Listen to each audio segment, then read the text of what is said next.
So, have you ever heard of a presidential assassin who claimed he was on a mission from God? We're talking about a guy who was a failed lawyer, a so-so poet, and who, despite a series of almost comical screw-ups, managed to change the course of American history. This is the truly bizarre and pretty unsettling story of Charles Guiteau. So this is him, Charles J. Guiteau. Right off the bat, he doesn't exactly scream assassin, does he? And believe me, his story is anything but typical. To really get what happened here, we've got to try and get inside the head of this really complex and, frankly, deeply troubled guy. All right, so let's start by looking at who this man actually was before he committed one of the most infamous acts in American history. Okay, so who was this guy? He was born back in 1841, and honestly, nothing about his early life really screamed future assassin. I mean, he was a lawyer and a poet. That's a pretty strange resume for someone who's about to assassinate a president, right? For most of his 40 years, he was pretty unremarkable. But then, in his final year, well, that's when he did something that cemented his place in the history books forever. And this is where the story just takes a hard right turn into the truly bizarre. See, Guiteau wasn't driven by some political conspiracy or personal vendetta, not in the usual sense. In his mind, he was on a mission from the highest authority you can possibly imagine. Get this. Guiteau was completely, 100% convinced he was acting on a direct command from God. It all started when he felt he got cheated out of a government job he thought he deserved. But instead of just being a personal grudge, it morphed into this huge cosmic mission in his head. For him, this wasn't politics anymore. It was a divine duty. And that powerful delusion, it was about to drive everything he did from here on out. So, you're on a mission from God to kill the president. What's step one?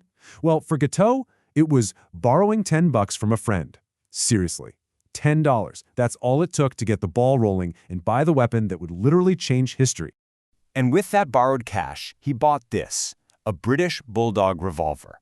It was a powerful handgun, pretty popular at the time, and easy to hide.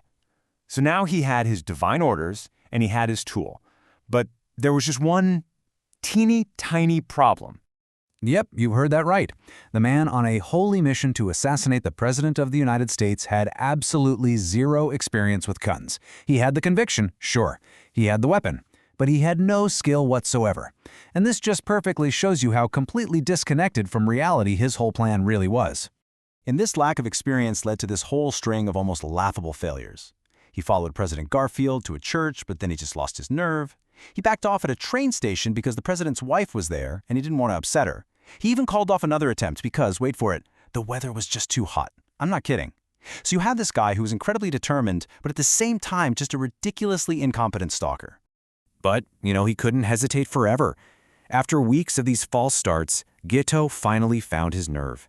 And on July 2nd, 1881, his so-called divine mission would reach its awful conclusion. So the day started super early. 4 in the morning, he's down by the Potomac River, finally getting in some target practice. Fast forward to about 9 a.m., and he's hiding out in a bathroom at the 6th Street train station in Washington, D.C., just waiting.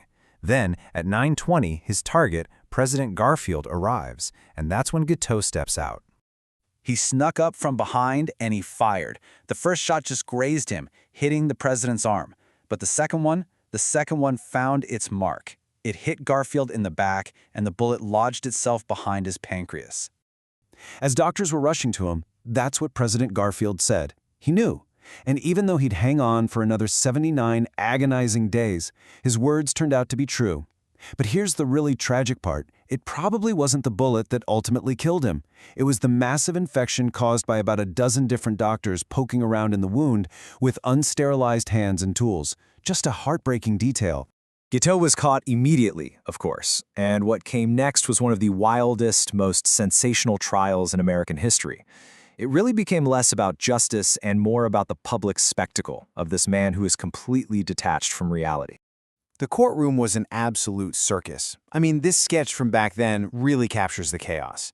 Guiteau's bizarre, disruptive behavior was the main event. He's insulting his own lawyers, he's screaming obscenities, they had to restrain him all the time. He was totally playing to the press, eating up the attention like he was the star of the whole show. His defense? It was simple, and he never backed down from it. He claimed he was legally insane. And this was actually one of the first really big trials in America where the insanity defense was used. So you had his lawyers arguing he just didn't know right from wrong. But the prosecution, they were saying no way, this was a calculated move by a bitter guy who didn't get the job he wanted. But in Guiteau's mind, the logic was crystal clear. God made him do it, so how could he possibly be guilty? I mean, the level of delusion here is just off the charts. While he's literally on trial for murdering the president, Guiteau is busy planning his own future. He was totally convinced he'd be acquitted, and that this would be the perfect launchpad for his own presidential run in 1884. But, well, the American public and the justice system, they didn't exactly share his vision for the future. This whole spectacle had to come to an end, and Guiteau was about to face the consequences. And when the verdict came down, he was genuinely shocked.